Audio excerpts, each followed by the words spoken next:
Hi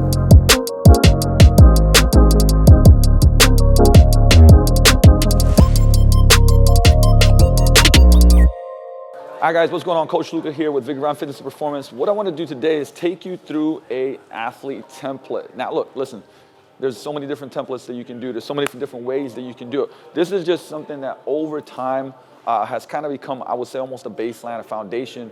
Now whether this, like, you could use this, you guys might see some clips in and out of me training Luke Wilson, and we kind of use this template, but this is also like, you know, what I call athlete forever, athlete for life template, meaning you want to get stronger, more powerful, more athletic. Don't care, you're in your 30s, you're in your 40s, you want to have the athletic physique, right? You want to have the show and the go, meaning you want to be able to perform and go play pickup basketball, flag football, whatever else that you're doing, you know, or like I said, just improve your functionality. I'm going to give you guys an outline of how you can do it. And then in some parts I'll get a little bit geeky and say whether that matters, it doesn't matter. Like I said, if you're a, you know, weekend warrior and you want to just improve performance, or whether we dive in a little bit deeper on the sports performance side of things. So first of all, you know, the couple of examples, I like to use the, you know, it's just kind of getting geeky here, but the conjugate method, right? You guys know, like West Side and whatnot, somewhat modified. But really what there is, we got either, we break things up into either max effort day, right? Where you're gonna use maximal weights as the main kind of lift of the day, usually in that 3 to 5 rep range. I'm not big on doing singles and going up to a heavy single, especially, honestly, I'm not saying we never do it, but usually we're staying in that 3 to 5 rep range if I had to give a kind of like one recommendation. Then we have dynamic effort days. So these are days where we're focusing on power, speed, strength, strength, right? We'll talk a little bit about which avenue to go down, if not all of them. And then we have repetition effort, right? So those are, think more hypertrophy days, like we're doing reps, we're doing time under tension, right? And you kind of split that up, and then we split up into lower and upper body days. Now, once again, like, how many days a week do you have to train? Well, I love a four day a week, right? If you can do 4 days a week, that would probably be my recommendation, because we can split it into, and like I said, you can split up into different, I would say, protocols based on the person, right? What they want to develop, what they need to develop. But this is, you know, once again, an example of somebody that wanted to get stronger, build an athletic physique, but definitely wants to improve their performance as far as speed, power, things like that go. We have maximum effort lower, maximum effort upper, so one day would be lower max effort, one day would be upper max effort.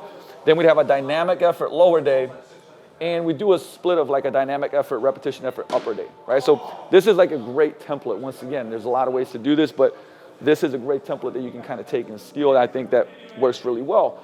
What we get a lot of times is, I would say, clients that can't do 4 days a week with us, right? But they can do 3 days a week, but still want to improve strength, improve performance, get faster, do all those different things.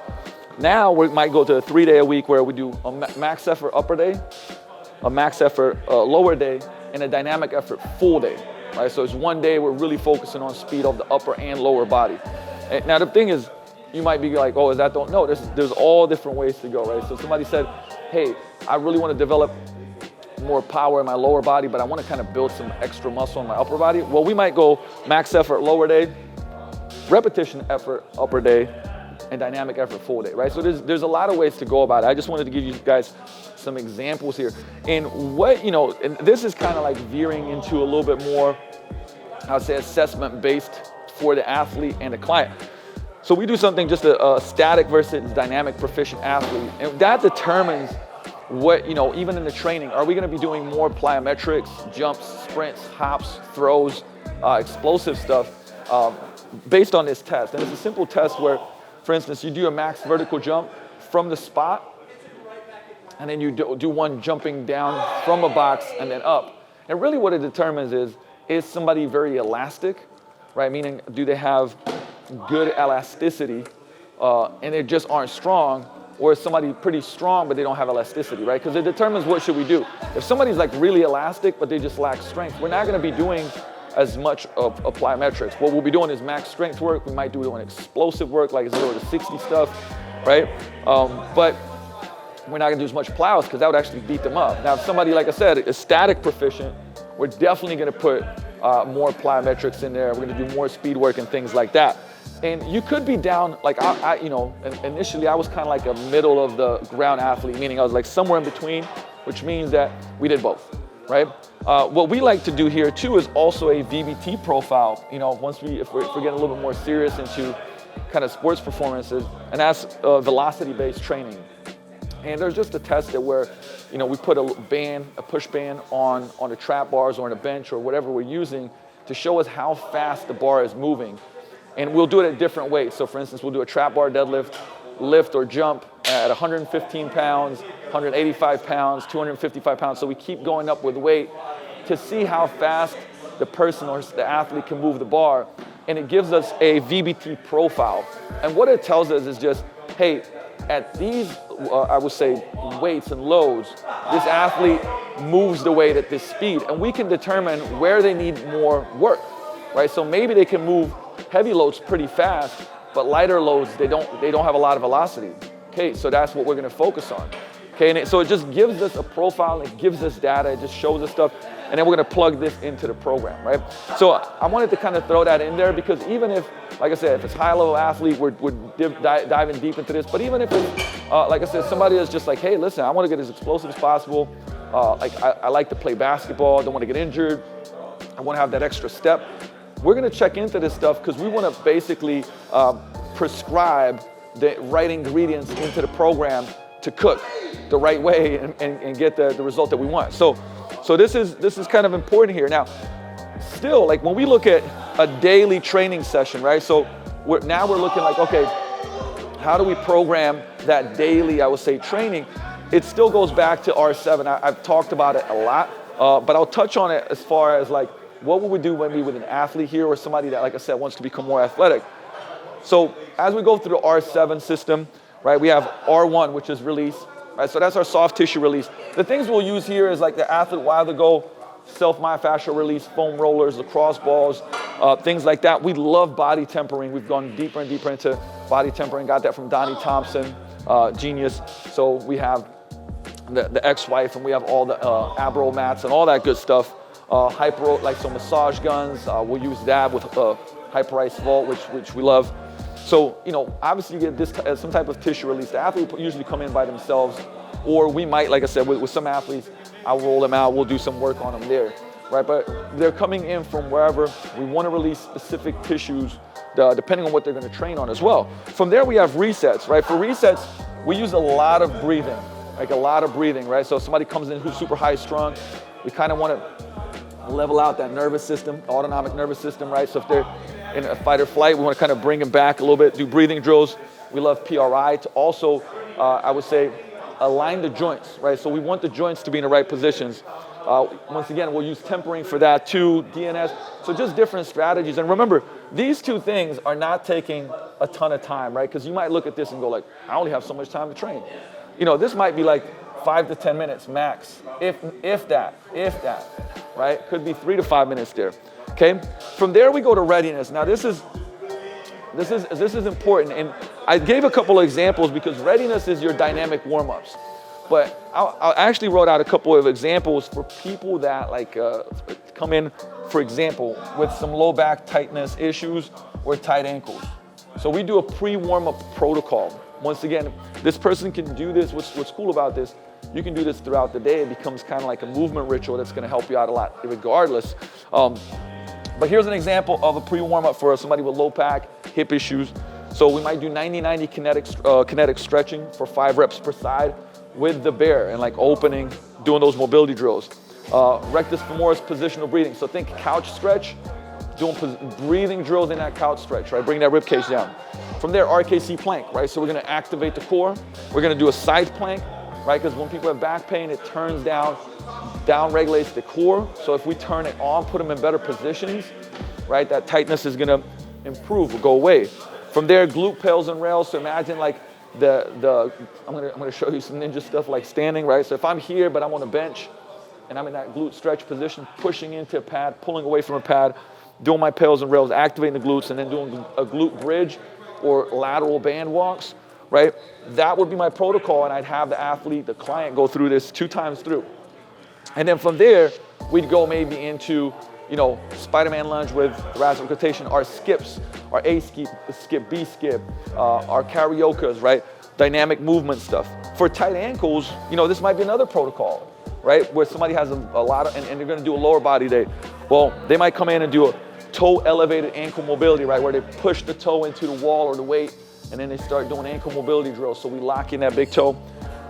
Wall ankle mobility drills, calf raises with the pails and rails. So, right, when we're on a box, we're calf raising, going down into a stretch, pressing into the box, and then goblet squat prying, right? Because I can use the kettlebell to push my knees forward, create as much ankle mobility as possible. So, once again, they'll go through that twice. Feel a ton better. It's part of the warm-up already, and we're addressing a specific situation here before we go into further, like for instance, skips, hops, and maybe something more specific to what we're going to be doing that day. So that is our readiness. Once again, it happens every day, right? Now on lower day, we might have different things than upper day. From there, we go to reactive. Now this is the part where it's like we get explosive, we're doing plyometrics, we're doing speed stuff, and it just depends on the athlete, but we plug that in after the dynamic warm-ups. And you guys will see with Luke, we're doing an upper body day, but you can see him doing sprints because we're working on 10-yard acceleration. So you can see him doing sprint drills with sled work, actual 10-yard accelerations, lateral hops, right? So even on the upper body days, if somebody needs that explosive plyometric work, we'll put in at 1 to 2 drills to work on that, right? If they're a static proficient athlete, we want to get them more explosive, we will do that, right? So you'll see me putting in, like I said, low lateral hops, bounce, things like that on a lower body day because we want to get more frequency and get that athlete more explosive. From there, we got resistance. So that's our lifting. And I'm going to flip to the other side in a little bit and kind of break that down, okay? As far as a little bit of a template and a profile of how you can do that and a specific example of what we're doing. From there, it's resilience, right? So that's our conditioning. Now, listen, if it's an athlete, so an example of some NFL guys, Major League Baseball guys that I'm training currently, we'll split. They have more time, so they'll come in on off days and do conditioning. If this is a person that, like I said, that only has 3 to 4 days a week to be in the gym doing strength training, we're gonna add that resilience, so that's our conditioning at the end of the workout. So here's a kicker, and I think I've talked about this before, but we have anaerobic lactic, so that's our fast, like 5 to 10 seconds of sprinting of work, right? So that's the energy system where we sprint really, really fast and then we rest longer. And I'll give an example from football because it's relevant to, like I said, some players that I'm training right now. Then we have the anaerobic glycolytic, right? So that's like using glycogen up to like a minute and a half. So think your gassers, your circuits, right? We're going into the anaerobic threshold. And then aerobic work, the aerobic capacity work. For most people, I'd want to get at least one of each in, right? So most people they do a lot of anaerobic glycolytic, right? Think HIIT circuits, stuff like that. But they do very little, I would say, like sprint training, or should I say power endurance stuff, or aerobic capacity work, which is kind of like just the work in 135 to 150, 55 beats per minute. A little bit boring, but very, very important, right? Now, I gave an example here. This is actually broken out of, this is out of CPPS football certification, but it's the average plays in a football game, okay? So here's the thing. You have 6 plays, should I say, look, every play lasts 5.5 seconds. That's it, right? So a play lasts 5.5 seconds. For linemen, they do about 5 to 10 yards in that time. For skill players, 15 to 40 yards. That's what they cover in that time, okay? Rest between the series is 2 to 10 minutes. And then there's 10 to 18 series per game. And you have an average rest of 32 seconds. So you have 5.5 seconds of work, 32 seconds of rest, okay? And you can see the full event's 3.5 hours, and then you have 6 plays, and the series, there's 10 to 18 series, right? Why am I saying this? I'm saying this because if we look at that sport specifically, and maybe you play flag football, maybe you play basketball, which is a very different energy system, we have to look at it and say, okay, how are we gonna prepare for this? Now, the anaerobic lactic system is the one that drives the 5.5 seconds of work and the 32 seconds of rest. right? So for instance, some of the NFL guys, will have them push a sled explosively for like I said, 6-7 seconds, and then rest we might start at 50 and then cut down the break time, right? And then keep building up the volume so it becomes more specific. So we're working on that system. And on some days, they're gonna be doing aerobic capacity work. Pull a sled, multi-directional, slow pace for 15 minutes, then hit the bike for 15 minutes, then do mobility drills for 15 minutes, keeping their heart rate at, for instance, like 145 beats per minute, right? So get a sweat going, nothing crazy, but that's building aerobic capacity. Also, what builds aerobic capacity is the readiness, right? So when we do our dynamic warm-ups, when we put them together in circuits, like we're getting 15 minutes of aerobic capacity work. The heart rate should be right there at 140, 150, you're getting a sweat going, right? So that helps build that out too. So this is what's, the reason why that is important, like I said, is because determining what type of conditioning you need. And like I said, if you want to become a better athlete right now and you're 30, 40, 50, going back to play and doing stuff, like you should be plugging in different conditioning, okay? And like I said, you can do it at the end of the workout. Like I said, we're looking for not maybe optimal, but optimal for you, okay? But we definitely want to plug it in there. And when I say like, you know, our reactive components, like that is like everything from hops, jumps, so from box jumps, med ball throws, scoop tosses, skips, sprints, like everything that's plyometric, explosive, right? That's what we're gonna plug in. And the thing is, if you are short on time, like I said, your training session only has so much time, we would plug some of these in and contrast them with a strength exercise. I'm gonna flip around and show you guys this in a second, right? Meaning, okay, you don't have 10 minutes to do plyometrics. So what you end up doing is, like, let's say you do your lower body lift and you do a trap bar deadlift. We go for a heavy set of 4, rest for 15, 20 seconds, and then we do our box jump. Then we do our accelerations, right? And so if we flip around now to look at an example of this, right? This is an actual week. Now, this is the actual week of a current athlete. And so on Monday, we have max effort lower. On Tuesday, we have max effort upper. Now, usually I'd love it for it to be here on a Wednesday, but this is just how, like I said, even with pro athletes, you don't always have a perfect kind of outline. On Wednesdays, we do aerobic capacity work. So that's our conditioning, okay? And it's like I said, it's our slower pace conditioning, building the aerobic engine. On Thursdays, it's dynamic effort, lower body day. Fridays, we do mobility and some conditioning as well. On Saturdays, dynamic effort, upper day, and then Sundays off, like active recovery. And there's many different ways you can do that. Remember, if it was a 3-day split, you could do Monday, Wednesday, Saturday, Monday, Wednesday, Friday, right? There's a lot of different ways to break it down and do it.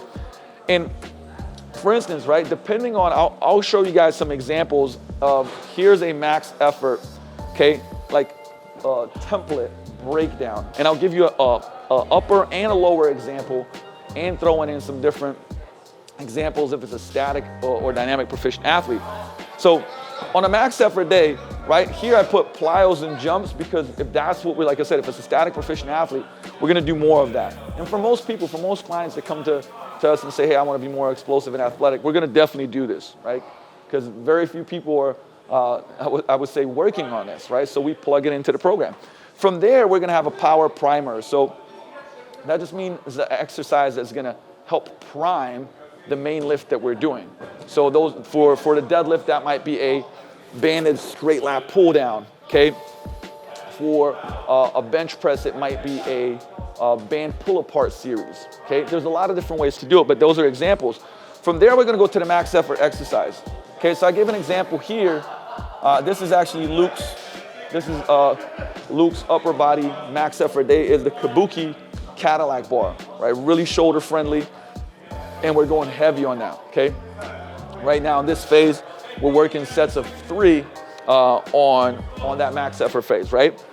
Now here, like I was saying that like a lot of times we'll contrast that with something explosive, and for him it was Dynaball explosive step and wall throws, right? With a 6 to 8 pound med ball, and he's just exploding out, right? Creating that contrasting that strength movement with an explosive movement. For most clients here at Vigor, we will do this. Like I said, because of time constraints, right? they got an hour, 15, hour 20 to train with us. We got to make sure we get all of this stuff in here, okay? After we do our max effort exercise, and if we add a contrast, we're going to do a supplement exercise, right? So this is going to be an exercise that builds, I would say, that main movement.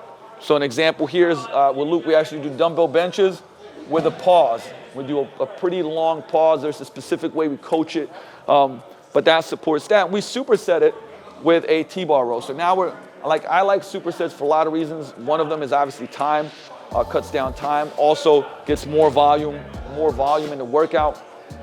Gets the heart rate up a little bit. For, like I said, gym pop clients, absolutely. But even for athletes, this is a great thing to do.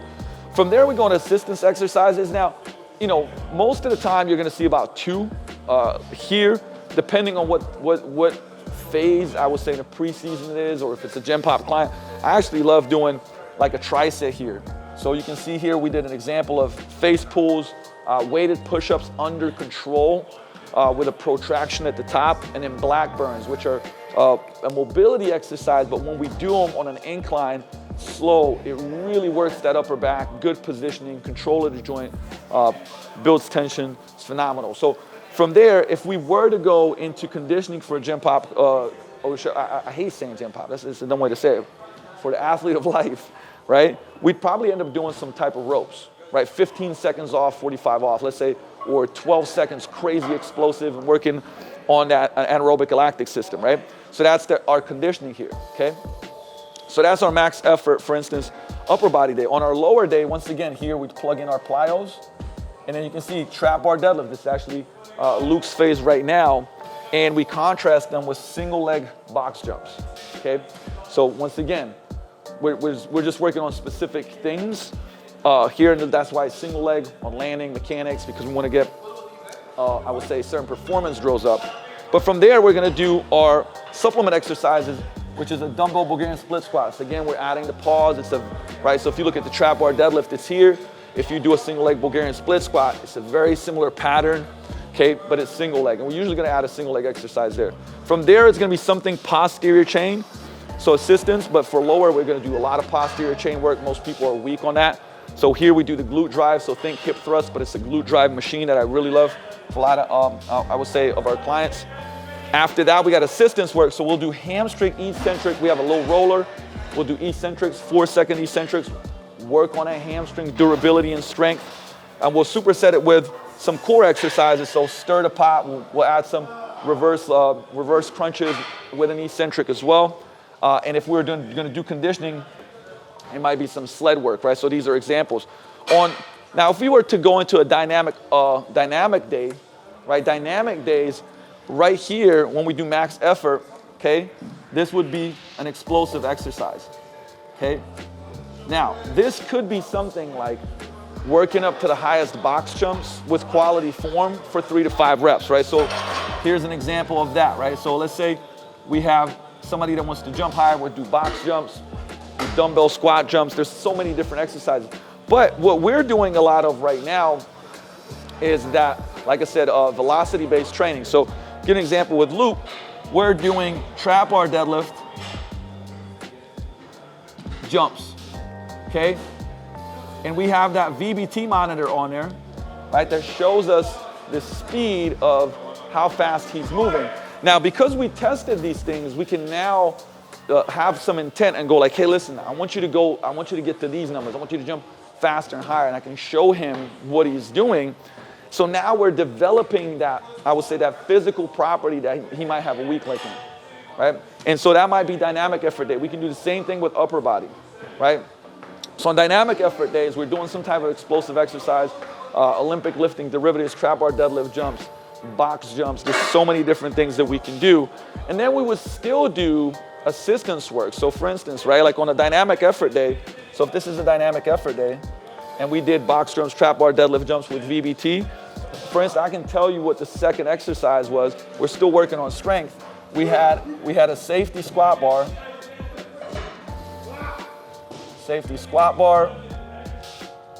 reverse lunge. And we do that for 6 reps. And this is just an example, right? 6 per side.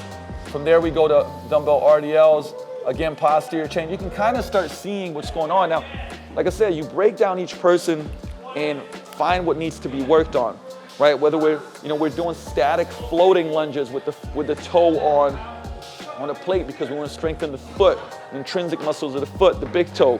Once again, this is all analysis of a person and then plugging it in, but it gives you an idea.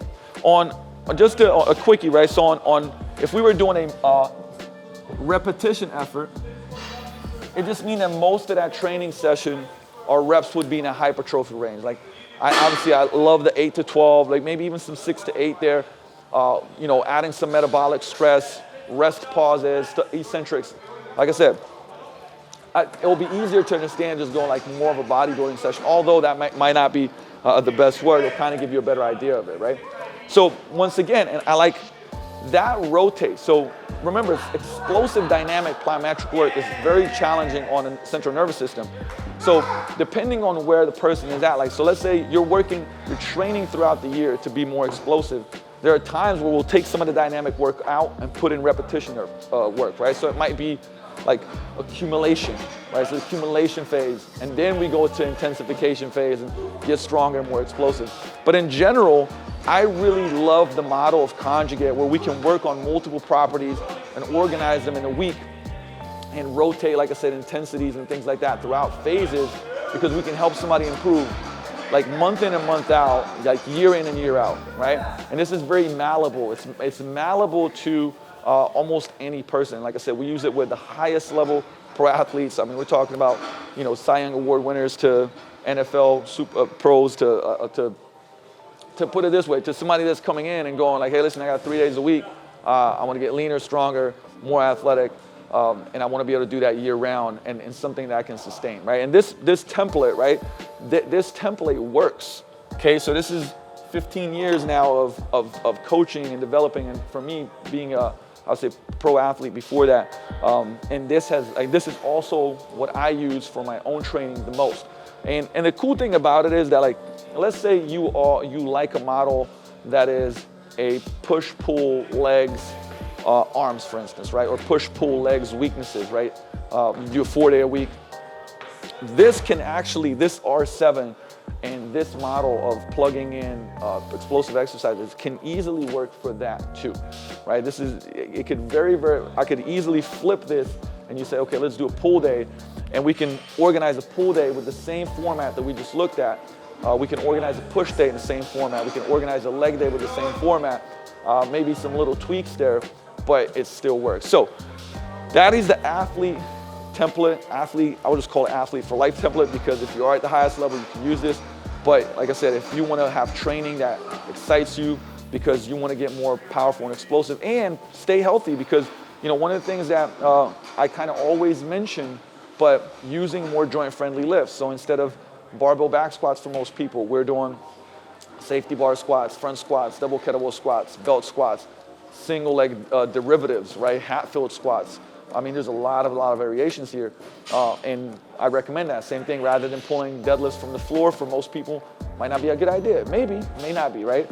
Elevated deadlifts, trap bar deadlifts, sumo deadlifts. Like I said, the belt squat, RDLs and deadlifts, single leg variations. There's so many different ways that we can do stuff, and we rotate it so that it's not beating up your joints, so you can improve performance, stay pain-free, and like I said, be an athlete for life and have the show when to go. So steal this, take it. Let me know if you got any questions.